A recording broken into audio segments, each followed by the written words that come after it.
Dogfight is a musical, and it takes place on November 21st, 1963, so it's a very significant time in American history. So it's the night before a group of Marines ship out to Vietnam, and the night before they go out, they throw a party called the Dogfight, where they each have to find the ugliest date and bring her to this party, and whoever has the ugliest date wins a cash prize. My character is a kind of very hard, kind of mean guy, and he's also a Marine, which is a very different kind of person than I am.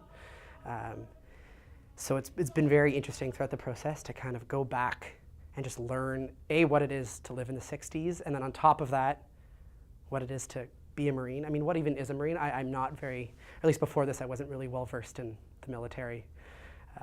So we had to do a lot of learning, and so kind of getting into that character's headspace was a very interesting journey.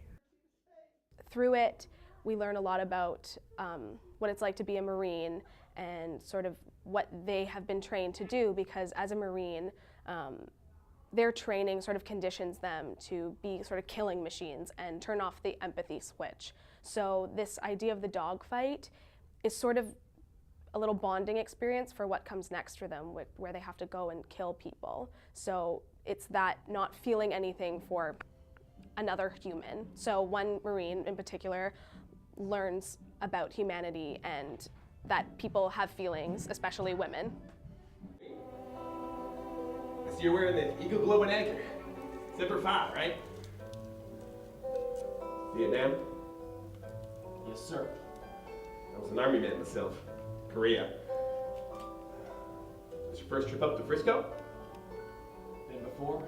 I mean, we did a lot of prep stuff. We had somebody from the that's been in the military come in and actually do a workshop with us, because a lot of it is, you know, like how you hold yourself and even like where your fingers are and how you hold your fingers and how to salute. It's very specific. So we had we had a workshop with that where we worked on it, how to march. We marched up and down a hallway for about 25 minutes straight without stopping, just to get the motion of it. And then we integrated that into choreography. But then also it was just like, I guess you just have to create that person in your mind, and you have to be like, that's not you, and you have to get out of that and kind of be, okay, how are you going to become this other person who, like I said, thinks completely differently, talks differently. I mean, I have a Southern accent in the show. I clearly don't have one in real life. Wow, somebody had their spinach today. Thank you. Are you boys with the Armed Forces? United States Marines, reporting for duty. Ooh, you make it sound so serious. Well, your protection is something I take very seriously. Just putting the whole show together has been just like this amazing whirlwind of an experience, just seeing all the aspects that everybody has been working on just come together, and it has created this absolutely beautiful show that's aesthetically amazing to watch, and it just matched with the performances. Everyone's work is just right on the table, and you see it all there in front of you.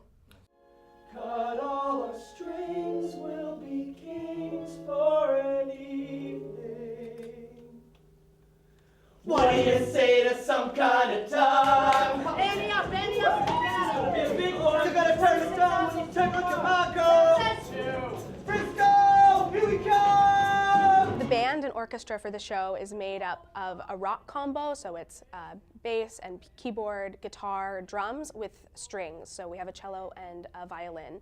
And the orchestrations are absolutely gorgeous in the show. So the strings come in and sort of add that extra little bit of emotion to songs and make the melodies just soar off the page, and it's gorgeous. And the music, I had a conversation today with a friend about the music of this show and how every song sounds different, but meanwhile it's a love letter to the 60s. You can hear all aspects of the music of that era, but it's still a very contemporary musical theater score.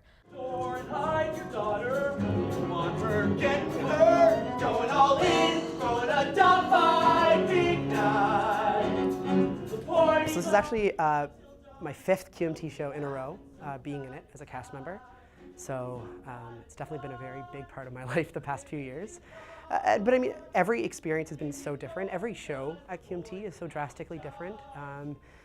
So it's almost like it's something new every single time. Obviously in terms of process and how, you know, casting and all that kind of stuff happens, you get a bit more accustomed to it, but once the process starts, you know, you're working with a different director every single time, a different production team, everything. So although I've been a part of QMT many times, this experience is just as different as it was the time before and the time before and the time before. But and every single time it's been incredible. That's why I'm still here and I love it. I mean, I'm graduating very soon, which is kind of crazy. So this will be my last one. But this show itself is, in my opinion, I think the best one I've been a part of. So I think it's a really cool way to kind of end things here at Queen's. Gonna be having some kind of time. Ladies, I want you to meet Private Sector. Vector, I hardly knew her. Stevens tells me you guys are sponsoring a little get-together. The Dogfight. I want it. Dogfight is a very different musical than I think some of the shows that QMT has put on recently. It's not as showy and in your face, but it brings up a lot of important issues that are really relevant to today's society. It talks about sort of this idea of casual cruelty and how it affects people. And that's such a relevant theme that happens. And what comes out of it is a very beautiful story, and it's very moving. And if you're not into musical theater, this is the show to come see, because it's just so different than sort of any other musical that we've really been seeing. Take what we own. The way of them take the